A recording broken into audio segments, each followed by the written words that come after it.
Show us your tips. ProGroup Racing presents said show with Daggy and Beaver with you to look at midweek racing from Warwick Farm and Sandown Lakeside. This afternoon, Beaver, you didn't have a bad day out on Saturday, actually. Yeah, it was a pretty good weekend, mate. Can't complain. We found a few winners across both states, so good result and some good racing. Yeah, and a couple of horses to follow. I think at Over, very impressive as you'd suggested. Obviously, Yes. Animo. And what was the other one you suggested? Alligator Blood was great. Yes. Corniche I ended up jumping on thanks to you. Corniche, yes. So, that was my value bet and got about, what did we get, about $8 there or so? So pretty comfy watch too. So apart from In Secret leaving me a bit worse for wear, it wasn't a bad afternoon. But, yeah, it was an interesting ride, that one. It was. It was. Had to duck and weave and went back to the probably not as good a going and only just got nutted on the line. Yeah, but unfortunately they don't pay you for that, as I've learned. But not a bad day around. Keats nearly got us the cash at a big price too, as we'd suggested. So yes. I got about $7 a place, so it wasn't too bad. Gave us a good sight. But gave us a sight. Anyway, let's get into this preview here on a Wednesday afternoon. We'll be back Friday to talk about both the Guineas cards there. But we kick off at Warwick Farm, where the rails in the True are on a good track. Won't be too hot in at Warwick Farm. And we kick off with the babies over 1,100 metres. A 2-year-old start the day, a couple of scratchings, but you got anything you like in the first? Yeah, it's an interesting card here at Warwick Farm. A fair few scratchings and some interesting fields to line up. The first I stuck with the Stanislas from the Cummings stable. I thought the first up win last start was pretty good at Hawkesbury. It trialled okay before that, and I think it just looks the best of the unraced brigade. I thought the main danger is probably the stablemate, Resilient. I thought it could run on well and pose a threat. Yeah, I had Stanislaus on top as well. It was a nice resumption there. I know it was only at Hawkesbury, but it was pretty impressive. Strong through the line. Comes here and should get a good run. I had the debuting N-Camp as a danger. I liked its trials. And trifecta play might be around Waverley. Inside gate, second up. Wasn't too bad on debut, but blue colours to start the day for me as well. The second is a 3-year-old maiden over the mile. And I've lost most of the horses I want to talk about here. So by default, I've left with Commando Jack on top. But what do you like? Yeah, I was the same. My horses have been scratching this. Another small field here, so I was left with Commando Jack on top here. But not a race I'm overly enthused about. We'll move on from it then. The third is a 1,300 metre benchmark 68. A bit more enthused here. I've liked the trials of Miss Hellfire this time in. I think both trials were really nice coming back and came through some reasonable stuff last prep. Chasing the lights of Roots and Boogie Dancer. Sets up well here, and I think around the $5 or $6 mark is a good bet from Jewellery, who did resume well enough, and Powerful Peg, who's going okay. Inside gate, maybe not the best place for its necessarily, but yeah, like the resume. Beaver, what are you thinking? Yeah, it's an interesting race. I came down to the same two as you. I really liked Jury last start. It was back in grade and paid to him fairly comfortably at Kemper on the heavy track. It came down the middle and finished nicely. I did have it on top based on that. I just wanted to back the up and going form with the 2 kilo claim. But you're right, Miss Hellfire is certainly the main danger there. Trialled well and has raced in some pretty good company at last preparation in some group races, and the trials have been good. Beauty. The fourth is a benchmark 72. We're at 1,400 metres now. And I'm going to stick with the favourite here. I like the resumption of Sanstoc. If anything, I probably missed it first up there. Nice win off a nice enough trial. Pretty impressive. We'll get back here, but I think can round most of these up. A lot of these are, we know what they're doing, just flopping about. I think it's on top with some upside. Might be better than this grade. To beat Manush, who's going well, gets a nice run. We'll be honest again. Agree. I thought exactly the same. I thought Sanstoc looked to be the most promising out of these. First up win was good. Should have derived some benefit from that. And Probably the horse to follow. Manouche third up should be at its peak now and maybe the best chaser, but Sanstoc for me. Lovely. The fifth is a 2110 metre benchmark 72. Anything for us in the staying race? Look, it's not a race overly excited. I just stuck with the blue colours, Bon Vivant. Both two runs this time in have been good, and now gets out to the most suitable 2,000 metres. Only lightly raced in its career. Got McDonald, got Cummings, and this is a weak field. Clear on top for me. Cool. Just because it is a weak field, and I struggled to want to find anything. I've just gone some fresh blood here in Western Front. Looks like it'll stay all day. Both runs have had a little bit of merit in Australia off a nice win last time out. That was on a heavy track, but gets an inside gate. Brett Preble hopefully can take up a reasonable spot and around the $5 mark. I'll just make a case for something different from the form we've seen.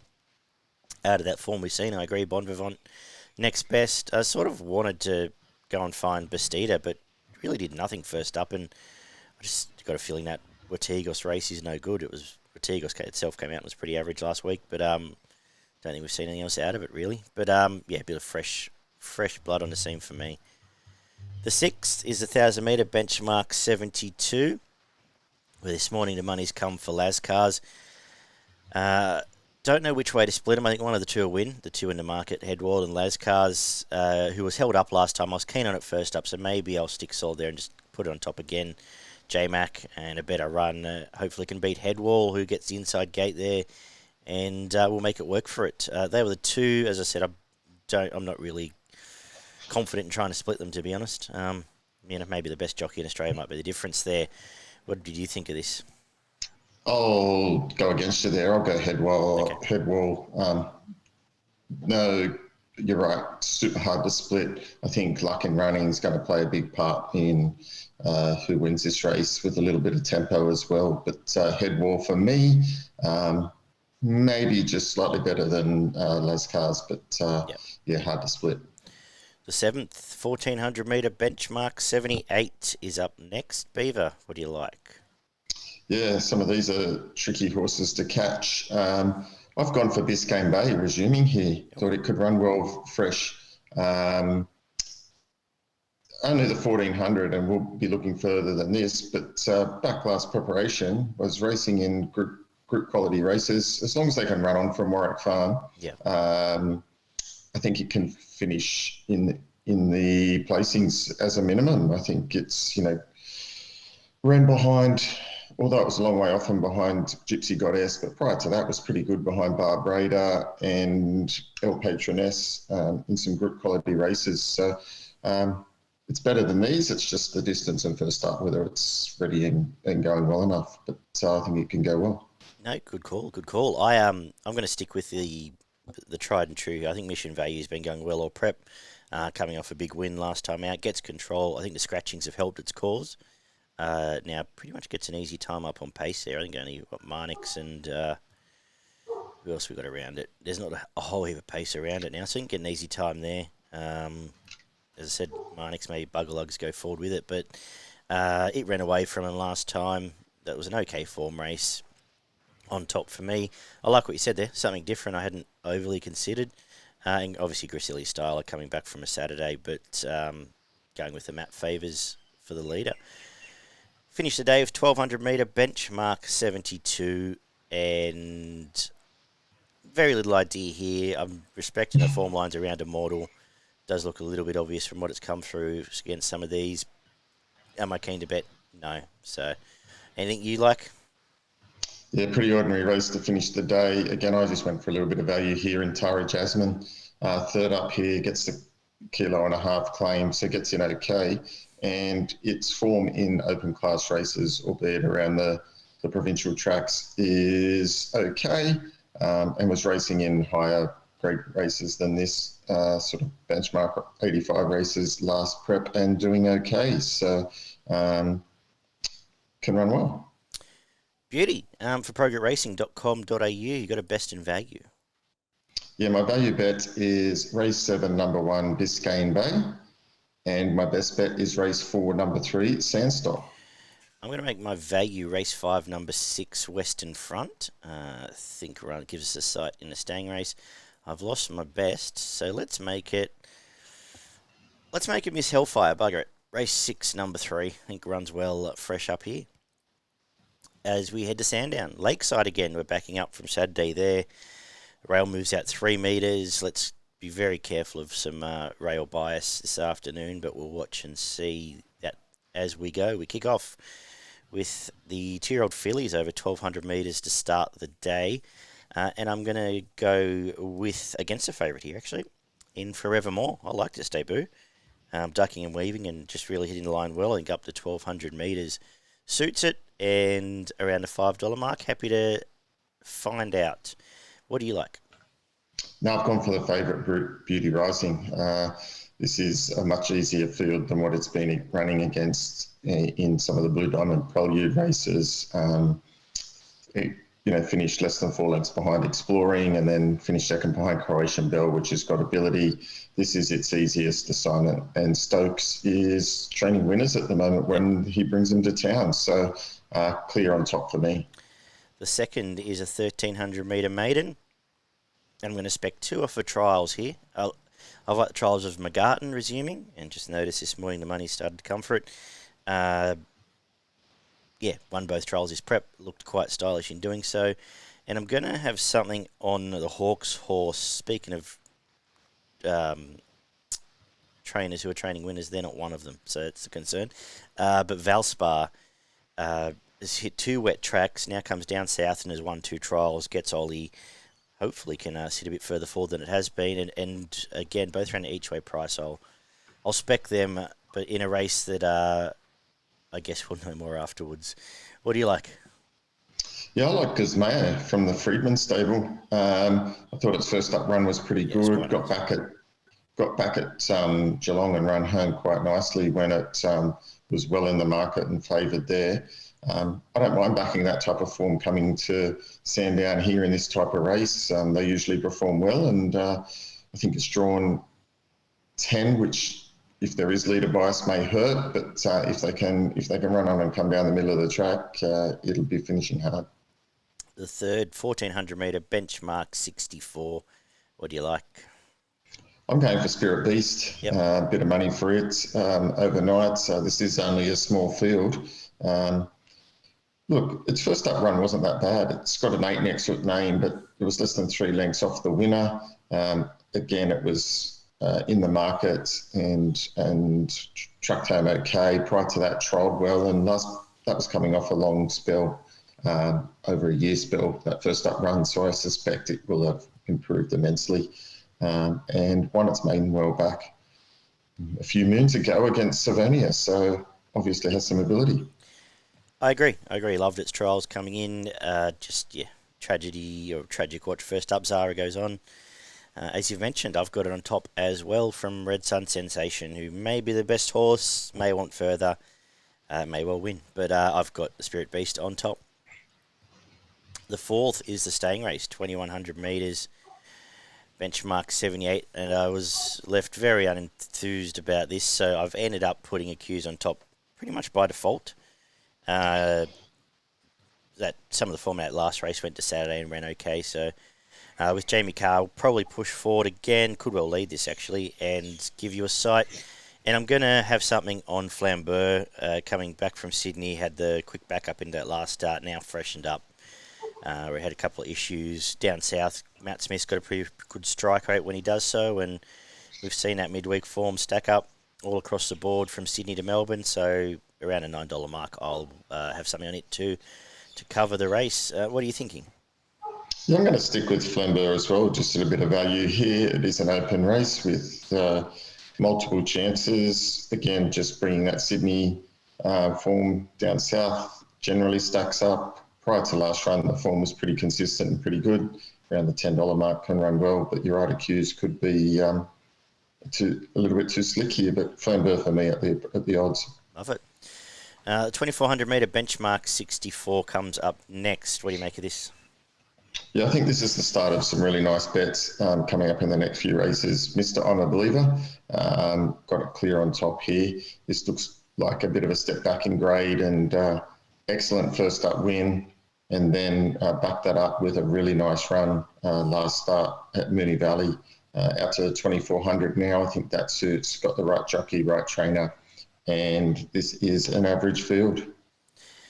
Yeah, I've got it on top two. Two horses I'm scared of is Commando Drift, coming right back from a couple of Saturday runs where it ran okay, and will roll along on pace around the $16 it was last night. And Freedom Escape I am scared of, just in that it's already had the 2400 metre run, but as you know, lightly raced horses heading these sort of average races is what I go looking for. So on top for me as well, Mr. I'm a Believer. The 6 is a 1200 metre benchmark 64. I've got a feeling you might like the favourite here as well.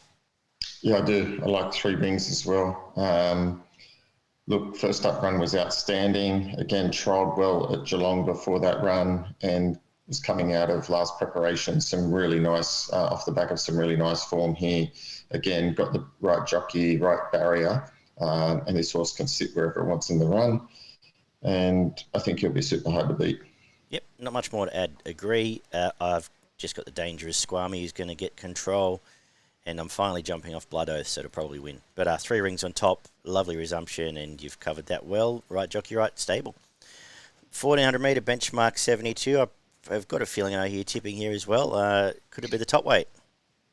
It could be. A horse that I do have a bit of opinion of, and so resuming here in midweek company, I think this is a really nice resumption for it here. 1400 suits gate 6. Again, right jockey, right setup. As long as they can run on and it doesn't get too far back, it will have a too big a finish for these. Yep. Same. Boss Queen might run you a place if you're looking for something else.